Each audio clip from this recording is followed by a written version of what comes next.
What's up, everyone? Dan here, Crypto Capital Venture, October 26, 2018. It's Friday. I'm getting ready to go out in a little bit, so I wanted to hop on real quick, do a nice little video.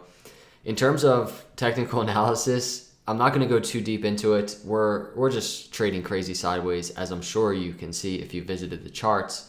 But we are going to just look at it a little bit and talk about accumulation, namely in relation to volume. So that's one thing we're going to talk about in this video.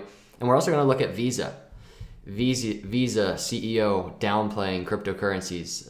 That came across this article today based on some quotes that he made to Kramer at CNBC. And so, yes, we're going to talk about that. I'm going to give it just a couple minutes. If you're a replay viewer, you can go to the pinned comment in the chat comment section below, and you can go right to the beginning of the video. I'll put the news where that starts and also where the charts start, so you can get right into it. Also, if you're new to this channel, please subscribe. I would love to have you as part of the channel. And I appreciate everybody that has been watching, that has been coming by. And I hope you all have a great weekend. So, what's up, Tech Lords? I see you, man. I see you. Still energized, hopefully, after that nice little vacation. Smooth Talking Hank is here. What's up, everybody? I hope everybody's doing well. I know it's 6 o'clock Eastern on a Friday. I'm not expecting too many people to be here, but I really wanted to get a video out there because we're going into this weekend trading sideways like crazy. It feels like the seventh inning stretch of this bear market. And I think everybody went and got some pretzels and hot dogs or something. I feel like I'm sitting in the stadium waiting for everybody to get back so the game can continue. That's how I feel. I don't know how else to explain it. But obviously we're not used to that type of sideways trading, the volatility in these markets. But it's nice to see. It really is actually kind of cool, the indecisiveness in the market right now. So we're going to talk about that a little bit. And we are going to start, and we're going to talk about this nice little article. Visa CEO plays down cryptocurrency threat, indicates possible intervention. So really interesting stuff.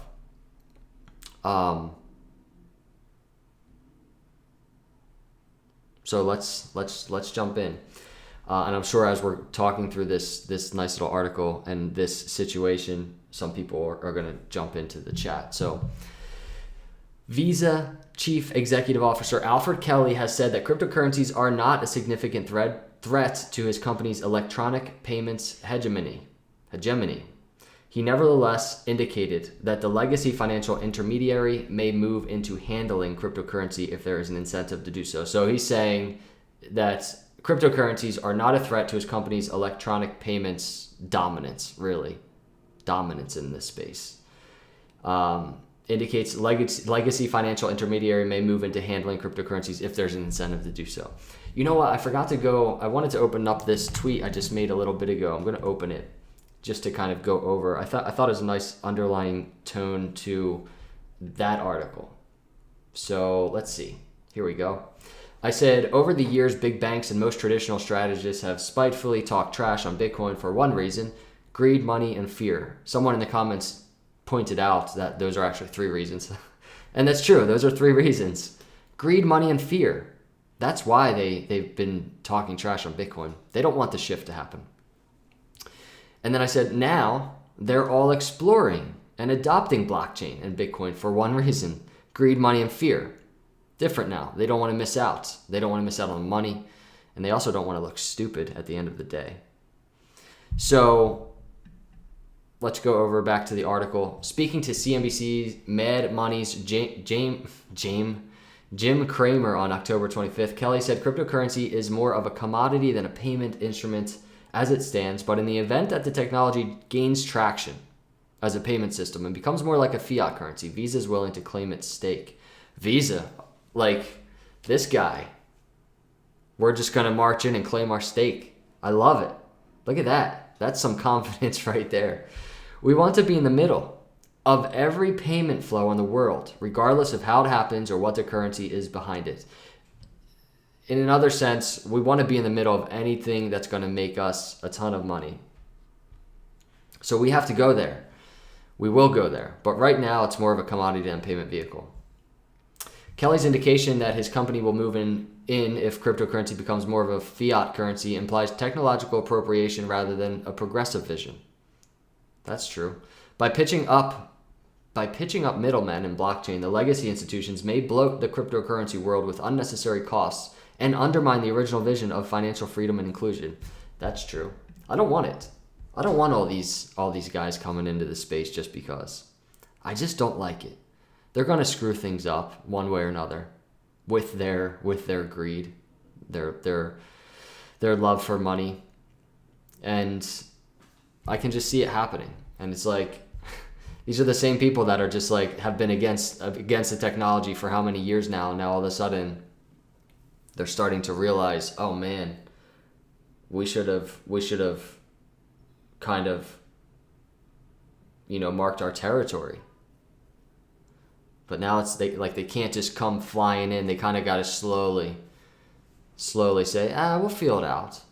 We'll feel it out, I guess. So slowly they're getting there. In spite of his company's complicity in identical crimes, MasterCard CEO Jaypal Singh Banga has criticized cryptocurrency for supposedly attracting criminals, such as terrorists and money launderers. Like traditional banks, MasterCard and Visa have not shied away from the handling money as an instrument of political control and from an over-ideological position. And that's what they've been doing. They've been talking about Bitcoin and cryptocurrency space as a place for criminals, a place for terrorists, a place for money laundering. And that's kind of frustrating, in my opinion, because there's so many cool people in this space that are actually like really cool, really good people. So I wanted to point out, here's from 2000, what is this? I think 2016, or no, I'm sorry. This was January 2018, the article. But you can see some quotes from Kelly, from Visa, just not even a year ago. We at Visa won't process transactions that are cryptocurrency based. We will only process fiat currency based transactions. Done. Just like that. And now how quick his tone is beginning to shift because he sees everything that's happening right now. My take is that Bitcoin is much more today a commodity that somebody could invest in, and honestly, somewhat of a speculative commodity. It's like an indirect trash talking, I guess you could say. But now here he is. He's kind of slowly just trying to get his hand in the door, keep that door open for Kelly and Visa so they can get their hands on the cryptocurrency space. Let me know your thoughts in the comments. Are you feeling Visa? Are you feeling these big guys coming into the space now that they see that it is viable, that it is the future? Man, he would look pretty silly if he didn't get into the space, right? And he does get left behind. So Visa's going to move into cryptocurrency at the end of the day. Let's look at Bitcoin charts. Obviously, so in the thumbnail, I have accumulation phase. And that's not just to say right here. There's been a lot of accumulation going on in this bear market. It's just a matter of fact. But one thing I'm just noticing when it comes to just a general layout of years past. Poseidon Lou, thank you, my friend, for the 0.19 LTC. Love you, dude. Appreciate you. And I love that little sound that comes up on my screen. So the general thing I looked at when I kind of just zoomed out in the charts today was I was looking at volume, really. And I noticed something. It's not like rocket science. It's nothing crazy, but it really is. It goes to show, and actually I think I'm going to use another chart to look at volume. I want to keep zoomed in on this one. So let's stay there and let's hop over to this one. So let's go to present day, which should be right there. So, and I believe everybody can see volume on my screen. So look at volume. Just look at volume from January, February to now. And especially even now, these last 10 days have been crazy. Crazy low volume. And one thing is true. We've seen accumulation phases in Bitcoin before over the years even. And so just look at the bottom of the screen, right? And I'm kind of in the way. I'm in the way a little. But there you go. So you look at the bottom of the screen there and look at the volume. So you can see in these massive peaks, these massive nice little bull runs, we have obvious volume. But then in those consolidation phases, just look, let's scroll back. When's the last time, and this was my question I had for myself, when is the last time volume, and we'll draw a line, a horizontal line, where volume is literally right now. I wanted to see, there's that white line, that's where volume is. When was the last time volume was that low? I was just curious. That's what I do, I ask questions and I just kind of, I kind of go back and I look at the market and what it did in times past. So here we go. Volume was pretty low in April 2017. But we had some nice, nice increases of volume at the left and right of that time. So the last time that I saw this range where we were really down there and we were down in that low volume range and almost trading sideways as we are now. The last time I saw that happening was right here. And it was like the end of summer of 2016 to right there, which was December of 2016. So it was like a low volume type of steady growth up, but like not crazy gains. Like it wasn't phenomenal gains. But at the end of that phase of low volume, that's when the parabolic gains began. And so you can kind of do the same thing, and you can scroll even further back. You can zoom out a little bit, and you can see again. Right here, there was some nice low volume and a good amount of sideways trading. We're talking like end of February to April. Just nothing happening. And so what happened after that? Pretty nice like let's see actually what that gain was. I'm kind of curious. And I hope everybody's cool with me just thinking out loud. This wasn't really too much of a planned video. I'm just kind of speaking out loud what I'm seeing. But look at that. After that sideways, nothing happening, trading from February to April, 82% gains. Boom, out of nowhere. Right? And so it's a theme that I've seen. It's a theme that I've seen a lot. And you can just go back yourself and you can look at these areas of just kind of sideways trading, nothing crazy happening.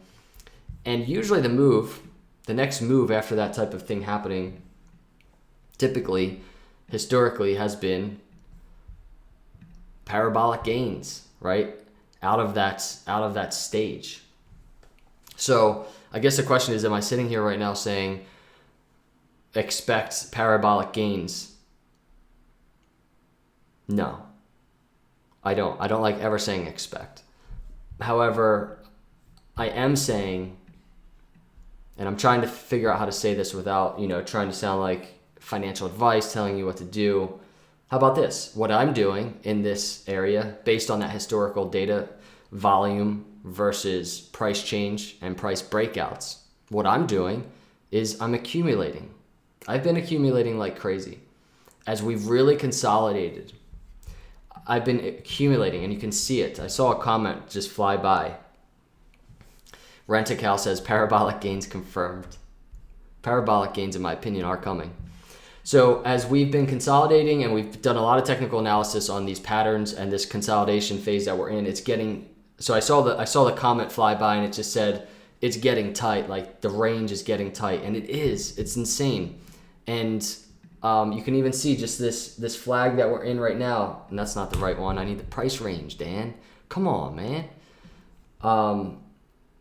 We're talking like we've been trading within less than a 2% window basically for, I think it's like 10 days.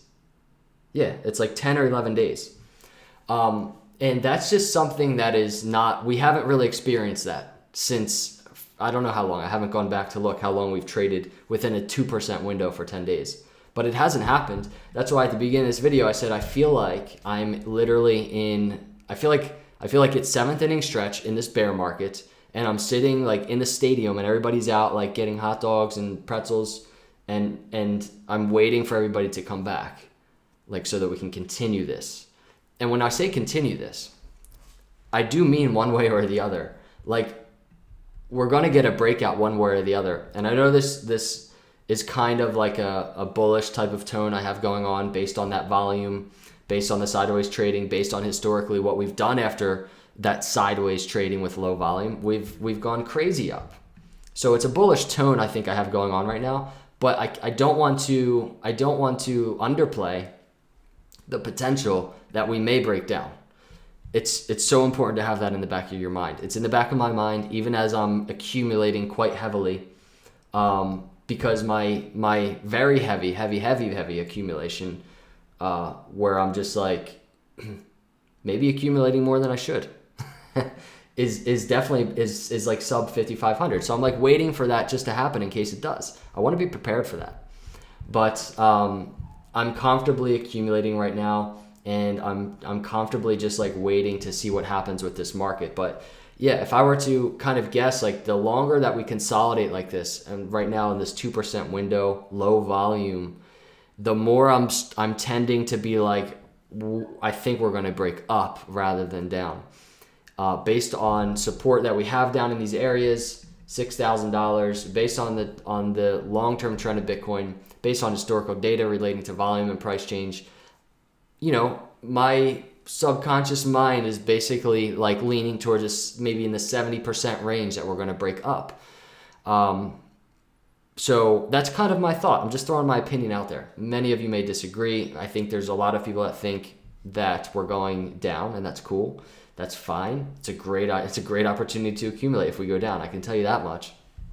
Because if we go down, I don't think we're going to be down for that much longer. So in terms of that type of conversation, right? The volume, the price change. Mr. Ed says sideways forever. It feels like it. These last 10 days right here, they really seem like forever, don't they? It's crazy. And it's not crazy at the same time. Like, it's funny how not used to it we are in these markets. So we can go over to, so here's a chart I do want to be on. We can play in the volume conversation. We can play in the sideways consolidation conversation. And we can talk about, well, how does that line up with our technical analysis? And if you've watched my technical analysis in the last 2 weeks, around 2 weeks, what I'm about to say is not going to be that much more new or exciting. So just bear with me, but I gotta cover it as we're going into this weekend, just so we get a nice little refresher of where we are, which is that first thing that I'm personally looking at is that retracement from that most previous lower high. I'm looking at that resistance area, that 786 to 618. So like that's like the foundation of what I'm looking at on the short term, midterm, in terms of where's our first resistance. So, and let me actually put that back up there. So that's the 786 to 618. And after that, I'm the worst with this thing, aren't I? There we go. So there's our first area of resistance. Like for me, that's where I'm like, all right, we're going to approach this area of resistance, which is, currently it's around $6,900 up to around $7,100. Everybody knows that if you've been watching these technical analysis.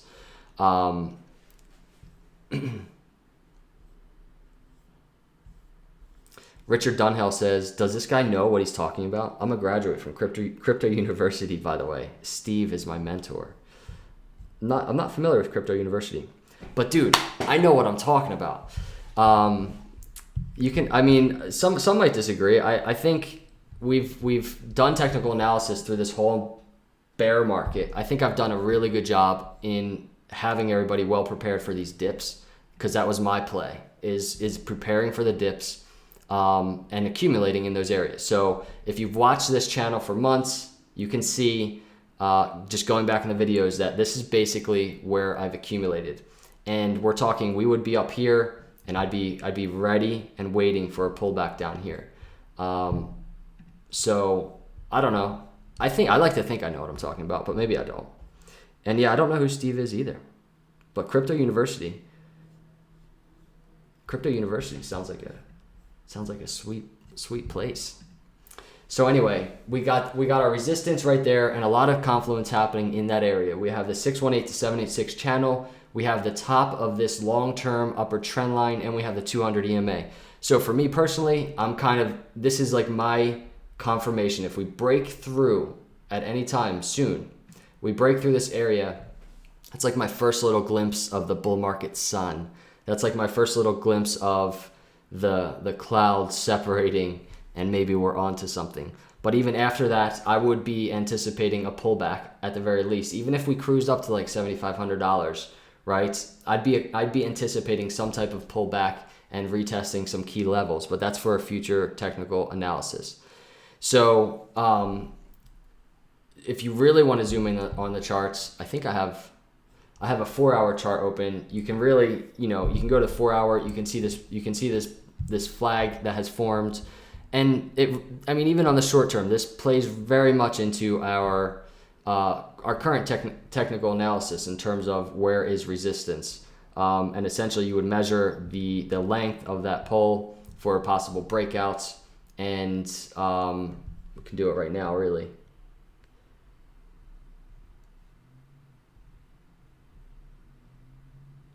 So that would be like right here for a breakout from that area. So again, that would be right around the $6,700 area, which is that 618 on the Fibonacci on the daily chart. So I think our biggest area of resistance starts right around the $6,800 area. So keep an eye out for that if we do make a move up.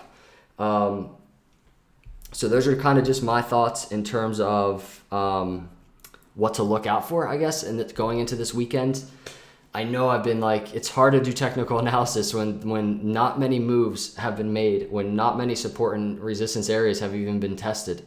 It gets tough to keep up with fresh YouTube content. But I don't have control of the markets, but I do know that I'm always looking myself. So wanted to share it with you.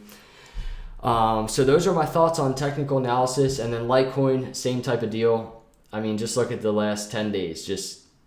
I guess 10 days within that probably same 2% window. But yes, Litecoin, as many of you know, we're keeping an eye on the reverse head and shoulders on the daily charts. So if we do get a breakout, you can look for a first resistance right around that $60 area. That's kind of what I'm looking for. So that's it. That's all I got for technical analysis going into this weekend. If you're a replay viewer, let me know what you think in terms of where we're going next. I'm actually really curious right now. Everybody in the chat, if you're comfortably accumulating right now, like press 1. If you're convinced that we're going down lower and you're just holding a ton of fiat on the side to buy more lower, press 2. If you think we're going lower. Dave Tech is in accumulation mode. Thank you, Tech Lords, for getting rid of that guy. He was like totally ruining the vibes, man. Look at that. Whoa, I think we have way more twos. We have way more twos than ones.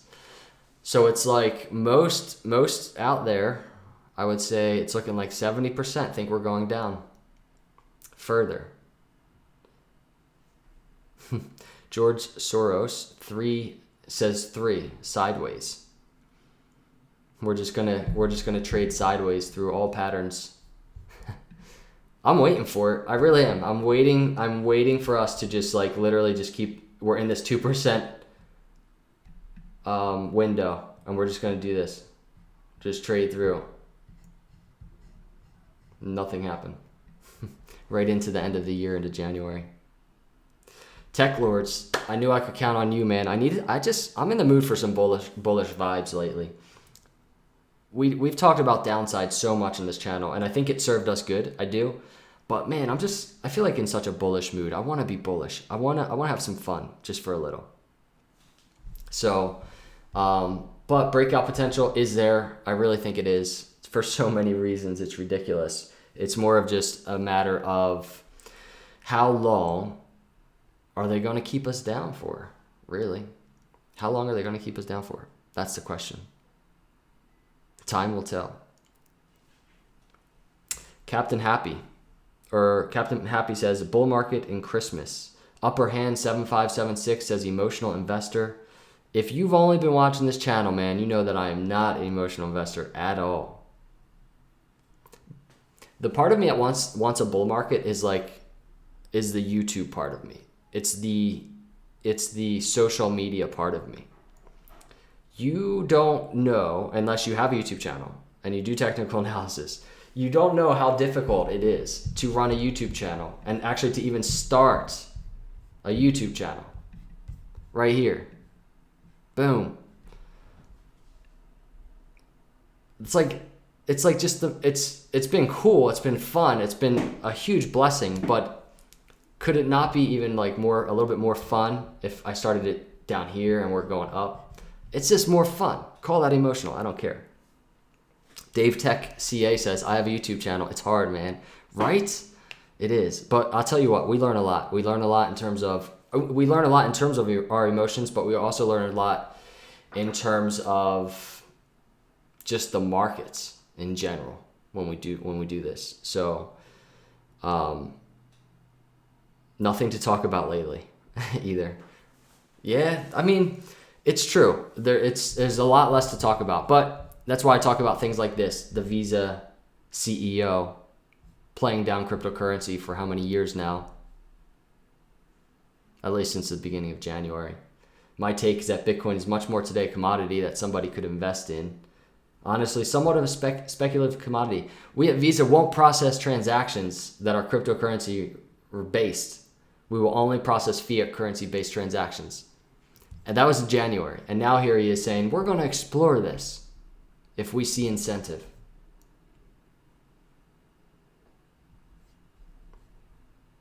Visa CEO Alfred Kelly said cryptocurrencies are not a significant threat to his company's electronic payments hegemony. Hegemony. That's a weird word. Apparently it means dominance. It means economic dominance. Governing dominance. He sees no significant threat. I have something to say to Visa. Cryptocurrency is a huge threat to Visa. Come on. And he's a CEO of Visa. I'm sure he's a smart man and knows that. Freddie Furman, thank you for the super chat, Freddie. Volatility chart is at its low. We may see high changes in price in the coming weeks. We may see high changes in price in the coming weeks. I like it, man. That's kind of what we started talking about in this live stream. Is really volatility has subsided. Obviously, you can see the consolidation on the screen. Sideways trading for 10 days within a 2% channel. It's insane. And not only that, the low volume that we haven't really seen until, I think it was 2016, this low, when we started this video. And every time, if you go back and you look at historically, when volume has been this low and when trading has been sideways, the thing that happened next was parabolic moves. You can't take that as 100% fact it's going to happen again, but that's the whole point of analysis, is to take that historical data and kind of help you just get a gauge, a sense, a pulse on the market, a pulse on the way it moves. And that's how you learn these things. So then if this happens, say we get a parabolic move, right? Say it's the beginning of a bull market, just for theoreticals, just for, in theory, we get a bull market. And we just talked about this volume, and we talked about the sideways trading, and it happened that this was right before the beginning of a bull market. Well, in 3 years from now, 4 years from now, whenever, and we're trying to get out of a bear market again, right? And we're waiting on the next bull market. This would just be additional historical data that we would use, and we'd all be better off for just retaining this knowledge that we have right here. It's the whole purpose of technical analysis. It's the whole purpose is for, being able to hedge your portfolio comfortably and find your risk tolerance. That's it. Not predicting anything. So let's see. Time will tell. I have to go get ready because Sarah and I are going out, just kind of hang out this Friday with some friends. I hope all of you have an awesome Friday night. I hope all of you have a good weekend, a blessed weekend. I'm very grateful for everybody just hanging out with me on this channel through this bear market. Things will get exciting. Things are already exciting. What am I talking about? We are builders. We are dreamers. We are the dreamers of dreams. We are the music makers. Nice little Willy Wonka reference for everybody. So I appreciate everybody. Again, if you're not a subscriber, please subscribe right now. I would love to have you as part of the channel. And if you have some time on your way out, why don't you just smash that like button like crazy? Just smash it. Have an awesome Friday, everybody. Appreciate you. I will see you in the next video, and God bless.